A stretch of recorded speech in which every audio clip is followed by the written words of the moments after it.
from Tampa Bay streaming news leader. This is ABC Action News. Good morning, I'm James Tully. Shay Ryan has a look at your forecast coming up, but first here are your ABC Action News headlines. We start with the investigation continuing this morning into the death of a 15-year-old boy who was shot in St. Pete. Police say it happened on Saturday night when the teen was visiting friends at a home near 43rd Street South and 12th Avenue. He died at the hospital. No word on who the gun belonged to, but police are still urging gun owners to lock up their firearms, especially around kids.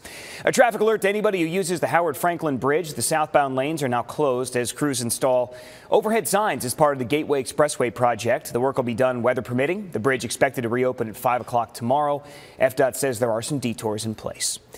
To that last-minute push to get Florida voters to the polls, yesterday was the annual Souls to the Polls event in Gainesville, part of a national faith-based movement to register and inform potential voters in primarily African-American communities. Meanwhile, early voting is underway in Polk County. Video of voters here heading into the polls in Lakeland yesterday. The Florida primary just over a week away. That'll be Tuesday, August 23rd. Last week, Hillsborough County started their early voting, and if you'd like to see the complete list of early voting sites across the Bay Area, check out this article on abcactionnews.com. The Bucs continue to be tight-lipped about the injury status of center Ryan Jensen. Jensen was carted off the field with a knee injury during the first week of camp. We did see him on the sidelines with a leg brace during Saturday night's preseason game against the Dolphins. The Bucs lost that game 26-24. Coach Bowles said that they should know the full extent of Jensen's injury sometime this week. The swelling hasn't gone down, and they're not exactly sure on the timing. He may or may not come back, if at all. And they said within the next week, we should know something by this week. And so because we don't have an answer, I haven't given a comment.